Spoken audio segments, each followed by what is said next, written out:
이 청주로 제가 이제 주말만 되면 이제 청주에서 포항으로 왔다가 다시 또 이제 주말 일요일 되면 이제 주일 되면 저녁에 청주로 내려가는데 저녁에 가면 이쪽에서는 따뜻했다가 이 상당히 기온차가 많이 나는 것 같아요. 그래서 이제 갈 때는 이제 저녁에 이제 가게 되는데 이제 거기 도착하면 이제 밤이 됩니다. 밤에 거기 또 이 청주는 이동 인구가 많아서 그런지 택시 타는데 뭐 줄을 뭐 한 100m 늘어서요. 그래서 상당히 오랫동안 기다려 이제 다가 이제 버스를 이제 택시를 타게 되는데 그때 이제 옷을 약간 좀 두둑히 좀 입고 가야 돼요. 잘못 길 이렇게 서면서 굉장히 좀 고생을 하게 되는데 포항에 오면 온탕에 있다가 또 저쪽에 가면 냉탕에 갔다가 그런 일들을 반복을 하게 됩니다. 우리 지난주에 예수님께서 자신의 죽으심과 그리고 부활하심에 대해서 예언을 하시고 예수님께서 그 말씀대로 6월절 어린 양으로 정확히 6월절 예비일 오후 3시에 돌아가시고 셋째 날 부활을 하셨습니다. 우리는 그 예언한 것에 따라서 그것이 뒤따라 일어나는 것을 보고 그 성취를 보면서 정말 예수님이 그 구약에 예언된 대로 그 그리스도시구나 하는 것을 우리가 확신할 수가 있고 확증을 할 수가 있습니다. 우리가 예수 그리스도를 그 그리스도로 믿는 것이 우리로 하여금 하나님의 자녀로 태어난다라고 말씀을 하셨습니다. 그래서 정말 우리 형제자매님들 정말 예수님이 그 그리스도이심을 확신해서 하나님의 자녀로 태어날 뿐 아니라 정말 그리스도 안에서 정말 믿음 안에서 잘 성장하시는 형제 자매님들 되시길 기도드립니다. 오늘은 마가복음 11장 1절에서 11절 말씀을 중심으로 주의 이름으로 오시는 이여 라는 주제로 말씀을 나누고자 합니다. 마가복음 11장 1절에 보면 그들이 예수님과 제자들이죠. 예루살렘에 가까이 와서 올리브산의 벳바게와 베다니에 이르렀을 때 그분께서 자기 제자들 중에 둘을 보내시며 예수님께서 벳바게와 베다니에 이르렀어요. 거기서 2명의 제자를 보냈습니다. 보내면서 하시는 말씀이 2절에 그들에게 이르시되 너희 길로 가서 너희 맞은편 마을로 들어가라. 거기로 들어가면 즉시 너희가 아무도 결코 탄 적이 없는 매어있는 나귀 새끼를 보리니 그것들을 풀어서 끌고 오라.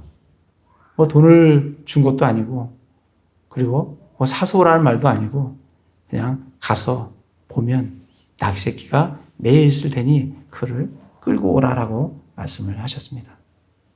그러면서 3절에 하시는 말씀이 만일 누가 너에게 이르기를 어찌하여 이렇게 하느냐 하거든 주께서 그것을 필요로 하신다고 말하라. 그리하면 그가 즉시 그것을 이리로 보내리라 하시네. 이렇게 이제 말씀을 하셨습니다. 제자들이 그 말씀에 따라서 갔습니다. 가서 그 말씀대로 막 나귀 새끼를 풀려고 하니 주인이 당장 그런 말을 하겠죠. 그 말에 따라 예수님의 말씀을 전하니까 그 주인이 그 나귀 새끼를 가도록 그렇게 나귀와 나귀 새끼를 가도록 그렇게 해 주었습니다.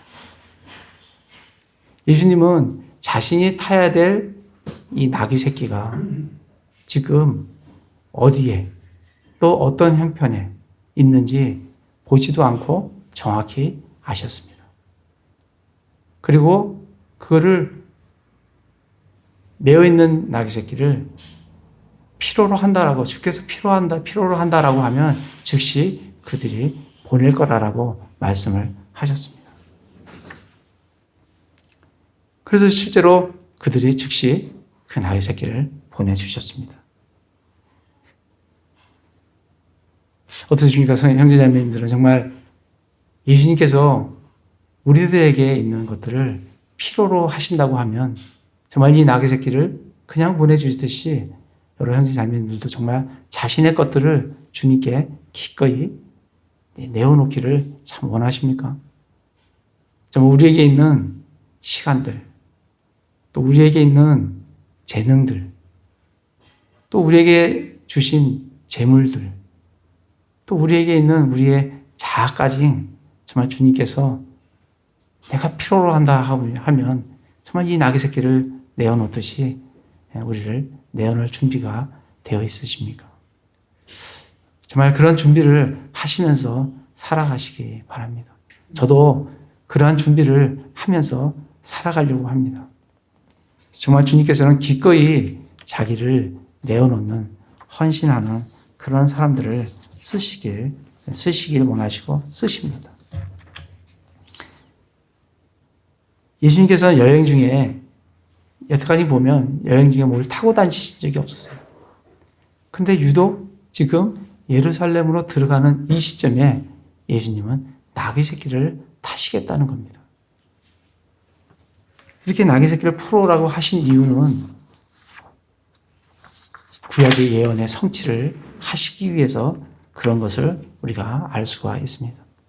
마태복음 21장 4절에 보시면 이 모든 일이 일어난 것은 대언자를 통해 말씀하신 것을 성취하려 하심이라. 이 마태복음에 동일하게 지금 예루살렘으로 들어가는 내용에서 마태는 그렇게 기록을 합니다. 대언자들 통해 말씀하신 것을 성취하기 위해서 예수님이 이렇게 하셨다는 겁니다. 그 예언의 성취 말씀은 우리가 잘 알듯이 스가랴 9장 9절의 말씀입니다. 오 시온에 따라 크게 기뻐할지어다. 시온에 따른 이스라엘입니다. 오 예루살렘 따라 크게 외칠지어다. 보라 내 왕이 내게 임하시느니라. 그분은 의로우시고 구원을 소유하시며 겸손하사 나귀를 타시되 나귀 새끼 곧 어린 수나귀를 타시느니라 라고 예언이 되어 있습니다. 예수님의 삶의 하나하나가 구약의 예언된 말씀의 성취와 연관이 되어 있는 것을 참 보게 됩니다. 이 나귀를 한번 이렇게 인터넷에 찾아보시면 나귀는 어른 한 명은 거뜬히 태울 수 있습니다. 태우고 이렇게 잘 이렇게 중동 지방에 이렇게 돌이 많고 이런 어떤 울퉁불퉁한 곳을 잘 갑니다. 그런데 어린 나귀는 잘 모르겠어요. 어린 나귀는 얼마나 어린지는 잘 모르겠지만 어린 나귀는 그렇게 어른 한 명을 태우고 가는 게 그렇게 쉽지만은 않을 것 같습니다. 뒤뚱뒤뚱 걸을 걸로 생각이 됩니다. 겨우겨우 가는 그런 모습이 아닐까 생각하는데 예수님이 그러한 모습으로 예루살렘 성을 입성을 하시는 것을 볼 수가 있습니다. 그래서 스가랴 9장 9절에 겸손하사 나귀를 타시되 나귀 새끼를 탄다라고 하신 말씀이 그런 겸손한 예수님의 모습을 보여주시기 때문이라고 생각을 합니다. 초림의 주님은 이렇게 겸손하셔서 나귀를 타고 오십니다. 그러나 재림의 주님은 나귀가 아니라 흰 말을 타고 내려오십니다. 그리고 초림의 주님은 정말 구원을 위해서 어린 양으로 오십니다. 그러나 재림의 주님은 정죄하기 위해서 유다 지파의 사자로 오십니다. 초림에는 예수님께서 사람들을 위해서, 죄인들 위해서 자기의 피를 흘려 주십니다. 그러나 재림 때는 예수님께서 정죄하기 위해서 원수와 대적자들의 피를 포도즙 틀에서 밟아 흘리십니다. 흘리게 하십니다. 그러한 것을 우리가 초림과 재림에서 볼 수가 있습니다. 그래서 다시 마가복음 11장에 와보면 그렇게 예수님께서 예루살렘에 입성을 하셨습니다.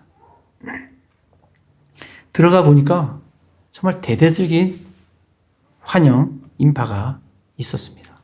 11장 7절에 보면 그들이 나귀 새끼를 예수님께로 끌고 와서 자기들의 옷을 그 위에 얹음해. 옷을 그 위에, 나귀 새끼 위에 얹혔어요. 그리고 예수님께서 그 위에 타셨습니다. 그리고 많은 사람들이 자기들의 옷을 길에 폈어요.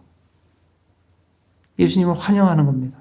그리고 다른 이들은 나무에서 가지들을 베어서 길에 흩어 깔았습니다. 그러면서 소리를 지르기를 앞서가던 자들과 뒤에 따르던 자들이 외쳐 이르되 호산나 찬송하시로다. 주의 이름으로 오시는 이여. 찬송하리로다. 주의 이름으로 임하는 우리 조상 다윗의 왕국이여. 가장 높은 곳에서 호산나 하더라 라고 예수님을 대대적으로 환영하는 것을 우리가 볼 수가 있습니다. 이 호산나라는 이 단어는 이 헬라식 발음입니다. 이게 히브리식으로 발음을 하면 호시아나 이렇게 됩니다. 그래서 나라는 의미는 지금이라는 의미예요. 지금. 그리고 호시아라는 의미는 여호수아, 예수, 구원이라는 뜻이에요. 그래서 나, 지금 구원하소서라는 의미가 호시아나. 그래서 헬라식으로 발음을 하면 호산나. 이렇게 이제 이들이 외칩니다. 예수님 보고 지금 우리를 구원해 주십시오 라고 외치고 있습니다. 그런데 참 어떻게 된 일인지 예수님께서는 그 전에 계속해서 말씀하시기를